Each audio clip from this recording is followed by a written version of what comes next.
नमस्कार। आइए तो देखते हैं क्या है ब्लेंडर में नया इस बार। तो इसी बात के साथ मैं पहले क्या करके रखा है वो आपको दिखा देता हूँ। मैंने यहाँ पर एक मेटालिक प्लेन लेके रखा है और एक मंकी लेके रखा है। मेटालिक करने के लिए मैंने इस प्लेन को सेलेक्ट किया और यहाँ पे मटेरियल में आया। मटेरियल में आने के बाद मेटालिक फुल कर दिया, रफनेस कम कर दिया और मंकी पे गया। मंकी पे ब्लू कलर का मटेरियल दिया और यहाँ पे हम थोड़ी देर में आते हैं आगे क्या करना है। तो आज का हमारा टॉपिक है एडवांस्ड सैम्पलिंग में एडवांस टॉपिक है। तो यहाँ पे सीड नाम की एक चीज़ मिलती है, उसको सही तरह से देखने के लिए मैं पहले तो ये डिनॉइजिंग ऑफ कर देता हूँ ताकि हमें ये नॉइज़ दिखाई दे। और यहाँ पे तरह तरह के सीड्स मिलते हैं। तो अगर मैंने इस वैल्यू को चेंज किया तो आप देख पा रहे हो यहाँ पे कुछ अपडेट हो रहा है। वो अपडेट क्या हो रहा है कि हर फ्रेम पे हर वैल्यू पे एक अलग नॉइज़ का पैटर्न जनरेट हो रहा है। तो ये जनरेट करता है, आप चाहो तो इसे एनिमेट भी किया जा सकता है। और यहाँ पे ये जो दूसरा वाला छोटा सा एक बटन दिख रहा होगा यहाँ पे एनिमेटेड सीड, अगर मैं फ्रेम चेंज कर रहा हूँ यहाँ पे करंट टाइम इंडिकेटर का इस्तेमाल करके, तो जो नॉइज़ है वो स्टैटिक है।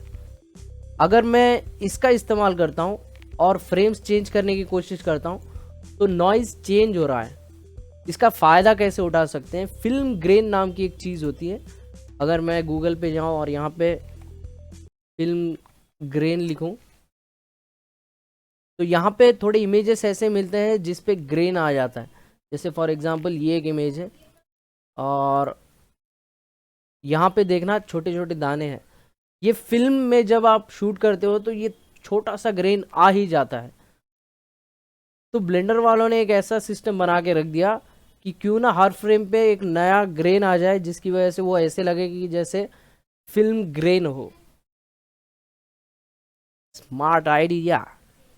उसके बाद जो नेक्स्ट पैटर्न है वो एक्टिवेट होने के लिए मुझे एडेप्टिव सैम्पलिंग ऑफ करना होता है।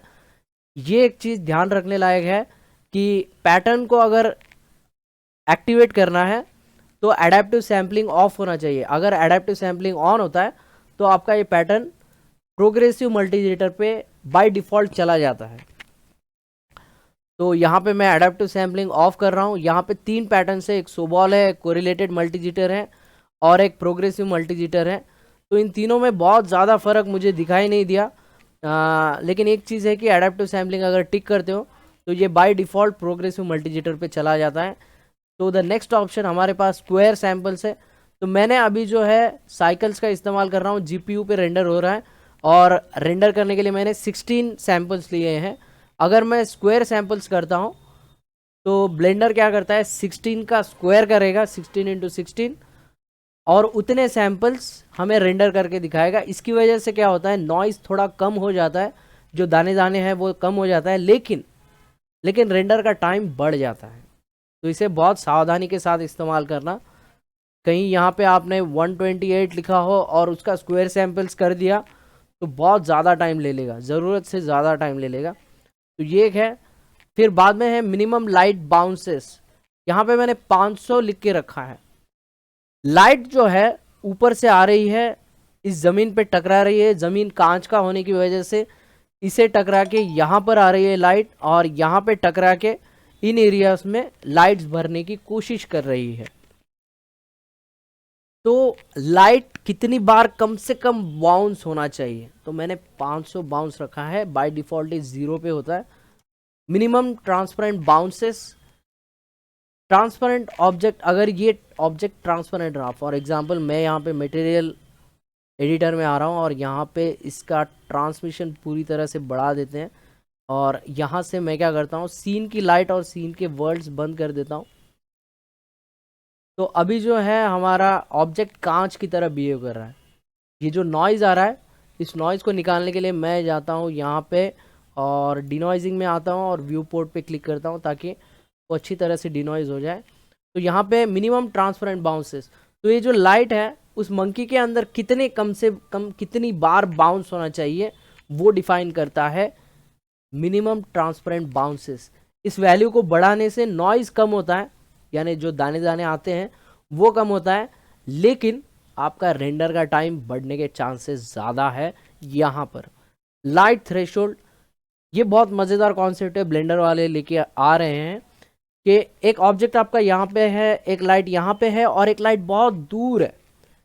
अगर ये लाइट इस ऑब्जेक्ट पर गिर रहा है तब ब्लेंडर उस लाइट के वैल्यूज़ को कैलकुलेट करेगा, और अगर लाइट बहुत दूर है और उससे लाइट बहुत कम गिर रहा है इस पर, तो उस लाइट को कैलकुलेट ही नहीं करेगा।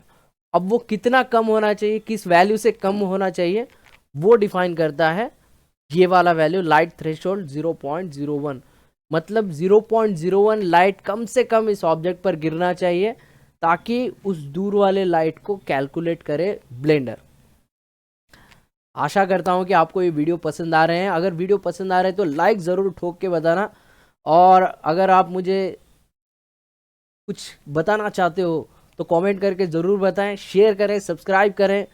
और अगर आप मुझे पैसे भेजना चाहते हो तो गूगल पे, फ़ोनपे, पेटीएम द्वारा एक फ़ोन नंबर मैंने डिस्क्रिप्शन में दे के रखा है, वहाँ पे आप मुझे दे सकते हो, या फिर पैट्रियन पेज पर जाके आप मुझे फाइनेंशियली सपोर्ट कर सकते हो, पैसे भेज सकते हो। उसका भी लिंक मैंने डिस्क्रिप्शन में दे के रखा है। तो तब तक के लिए आप इन चीज़ों को देखिए, जानिए, समझिए। मैं आपका इंतज़ार करता हूँ अगले वीडियो में।